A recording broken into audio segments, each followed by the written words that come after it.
Welcome to Dating Deja Vu, the podcast where we talk about your patterns, your pitfalls, and your personal growth in modern dating. I'm your host, Christina Hathaway, marriage and family therapist and dating and relationship expert. And we're going to talk about the fact that perfect compatibility does not exist. But what does? So if your dating and love life looks a lot of bit of the same, it might be deja vu, but it also might be you. So let's figure it out together.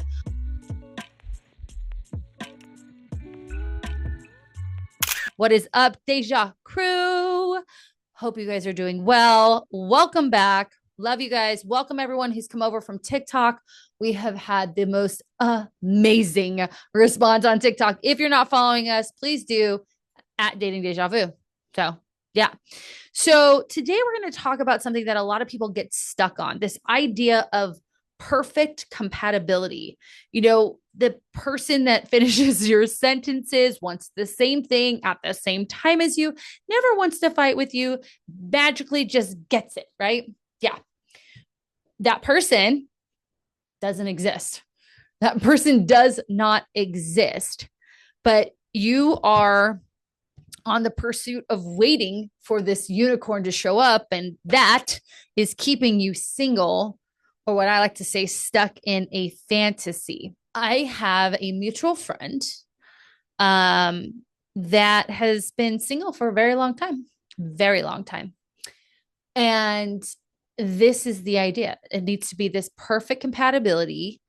And if one thing is off, they run away. Now, this particular person lost a parent early in their life. And I think that they have a codependent relationship with that loss, and they put that loss on a pedestal of better than that parent in this better than position, and that nobody can possibly fulfill them like that parent did, which might be true, right? And then we lost that parent, so now we're looking to fill that void with this perfect partner that doesn't exist. And this particular person is older than me, and I'm 42, never been married, no kids, anything. Now that's fine, but I know that this person is actively trying to find a partner.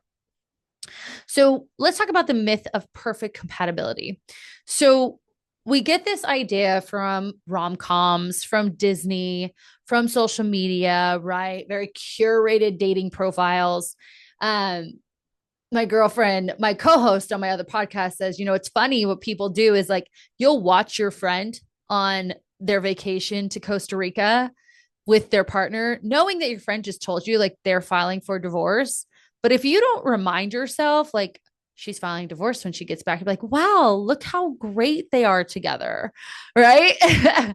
Or of course, rom-coms, finishing the sentence, showing up at the same places, liking the same things, so on and so forth. This whole idea is a fantasy. It's fantasy on TV and cartoons. Even we could call social media fantasy, right? Because we're not seeing the fact we see her. Oh my God. We see her standing in front of him, turning back, looking back at him. And he takes a picture and you're like, oh, it's so romantic. When what you didn't see is she's screaming at him. You need to get this fucking right. Right. I think about all of those poor kids. If you guys haven't watched them, there's so many documentaries on like these YouTube mom deals, and all these kids where like they look like the perfect family, but the mom is like literally abusing them. YouTube it.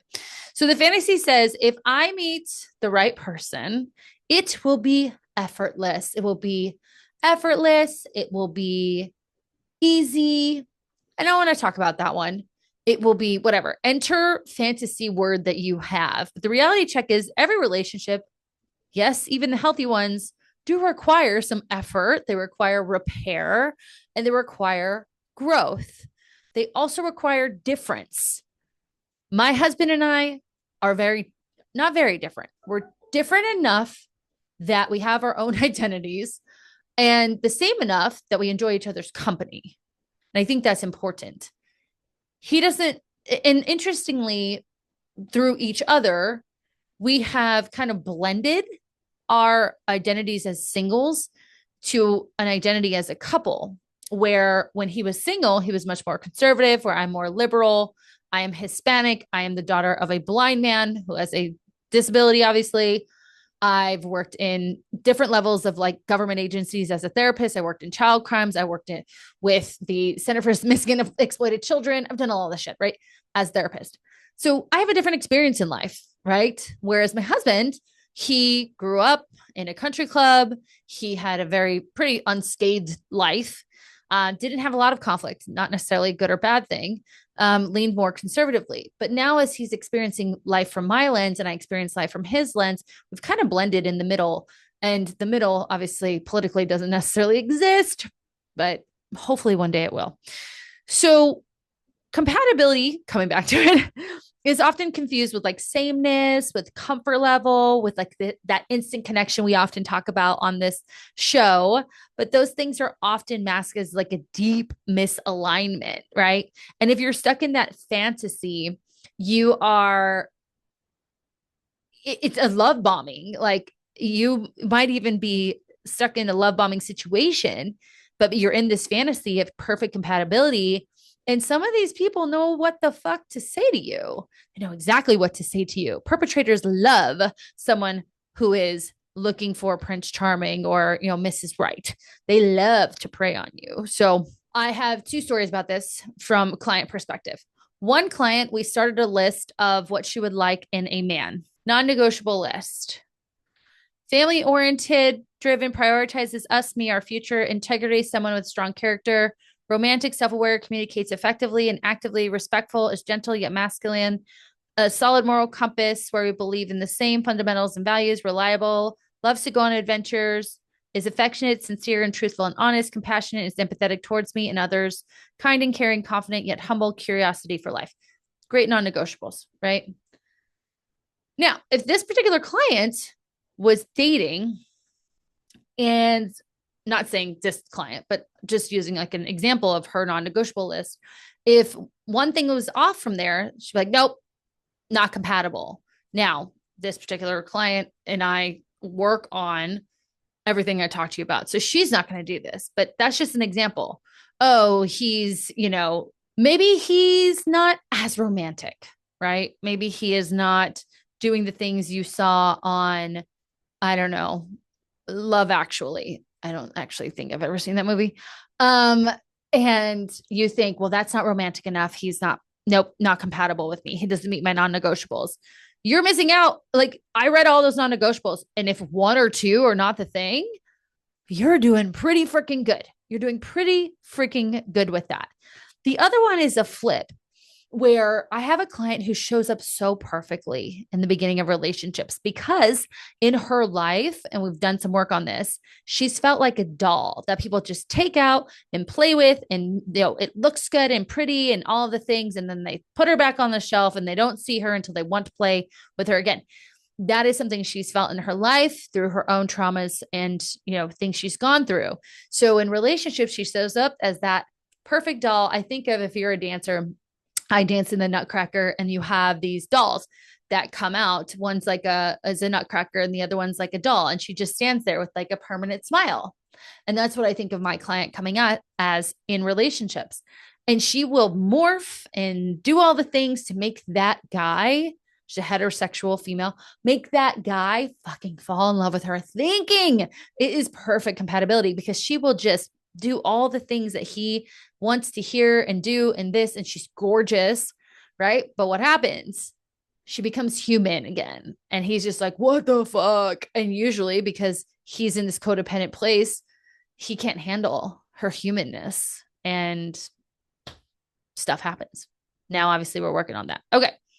So going back to that list of non-negotiables, what you heard there was a lot of what my client is working on is shared value and emotional maturity. Okay. So let's define what that is. Shared values. Do we both want the same kind of life? So if we look at this, family oriented, right? Driven, self-aware, respectful, I would say reliable, truthful, compassionate, right? Those are things that my client says are non-negotiables for her.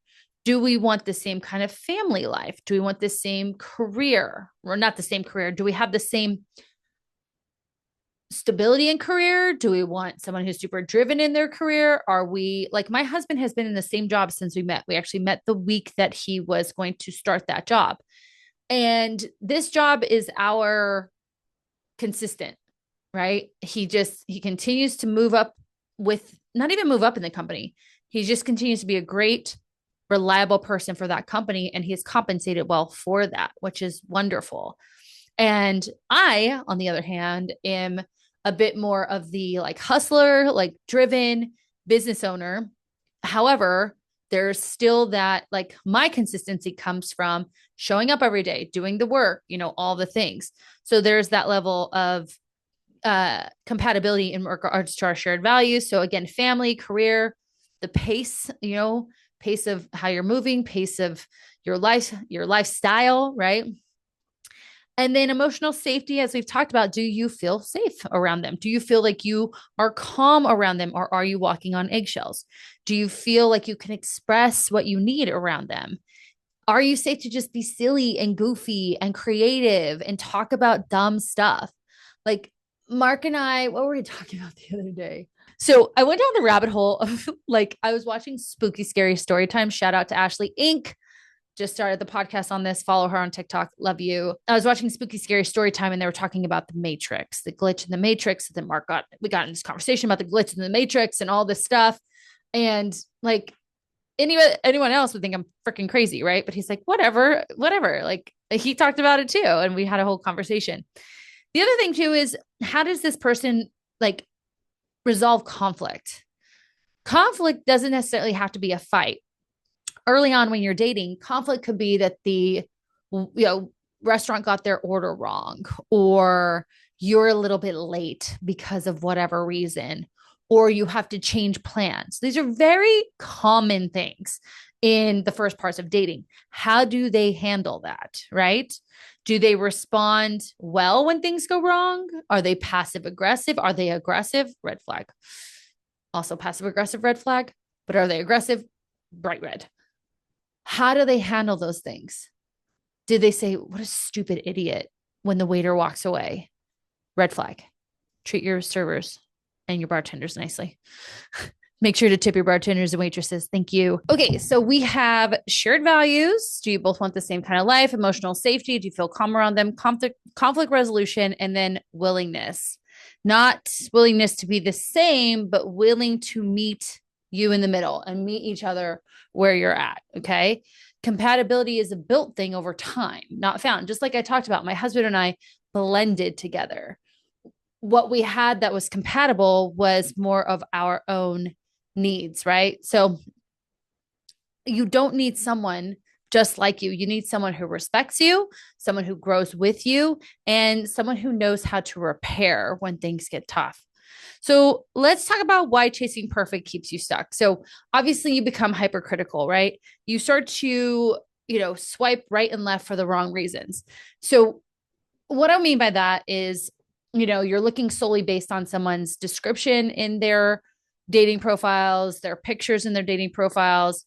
And while, yes, we want to have a level of attraction and obviously some sort of shared values, we could be missing out on someone who is really great for us. I have a funny story about my husband. So I used to be very hypercritical, and I was very hypercritical about teeth. And my husband has a little gap in his front teeth. It's very cute.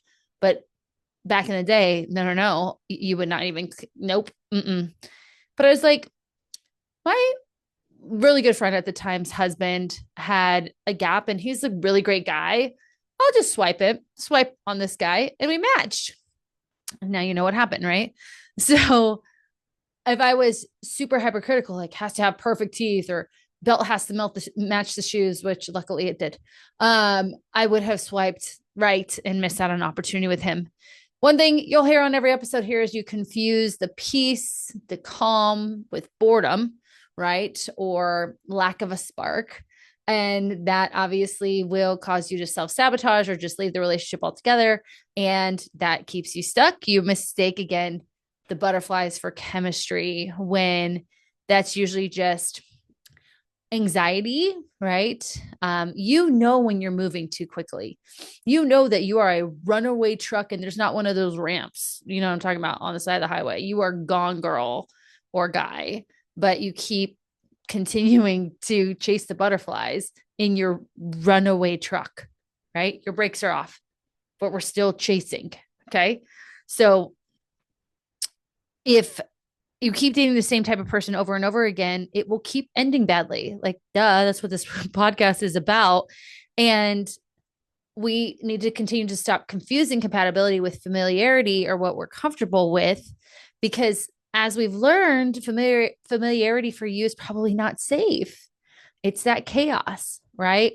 It's that fear of abandonment. It's that fear of being withheld love. It's a fear of being smothered or needed too much, right? Being suffocated. So what do you look for instead?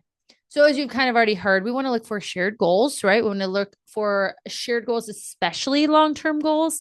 These are questions you could be asking on a first date, which is going to be one of our episodes coming up. We want to check into their emotional availability. Now, I've seen these fools out here, and by seeing vicariously through my clients, really kind of show up as if they've done their work. So this one's tough because they spit a good emotional maturity game. But as we talked about, when conflict happens, you're going to see real quick if this guy or girl is emotionally mature. So let that conflict happen. Do they have a willingness to communicate and compromise? Communication, very important. Especially, again, the first weeks of dating, you shouldn't care. Honestly, there should be no person who's choosing you on the first date. I'm sorry. That's not a thing. Like, they're going to be dating other people. You should be dating other people. Also a podcast episode. We're going to talk about that. But as you're getting into it, right, and you're starting to establish you as a couple, which could take months, right? We are clearly communicating. We're saying, hey, I'm not going to be by my phone, or hey, I have a really busy day. I'm going to be in and out. That's what we want. You want to have very similar interests in the world, right? Even if it's different from theirs.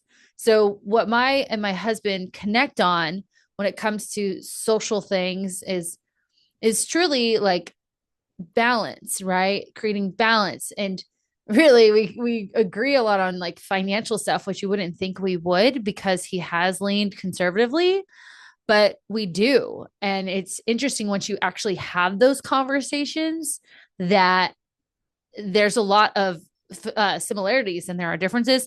And then, of course, how do they make you feel? Do you feel seen? Do you feel heard? Do you feel calm? And do you feel curious? So we're going to have a little activity. I want you to, like I did with that client, do a little journal prompt for me. We're going to do it a bit differently. I want you to ask, what expectations do you have around compatibility? What do you think that looks like? And what is reality? Have you walked away from someone because of a surface level difference? And maybe it's a long list, so be honest with yourself. And are you open to growing with someone rather than expecting them to show up fully assembled? Now, there's a difference there. If we're willing to grow with someone, we have to accept them as they are today. We don't necessarily we're not going to fall in love with them based on the potential of their growth. We are going to accept and love them for who they are today and grow with them. Okay. So if you're out here dating and wondering why it's not clicking, pause and ask, am I being too superficial, too surface level? Is my checklist avoiding me from true connection? And if it is, maybe we just need to reevaluate. Appreciate you guys. Thank you for another great episode. As I talk about, please make sure you're subscribing, you're following, you're reviewing, you're notificationing, and you're doing all the things, including following us on TikTok, because I want to get that shit needs to pop off because we've got some great content. So at Dating Deja Vu, check out the show notes below. And if you're interested in coaching with me, I have availability for some one-to-one clients. Don't have a huge amount of availability. So if you're ready to do this, check out the show notes below on how to contact me. And I want you to remember that, yeah, it might be deja vu, but it also might be you. Talk to you later.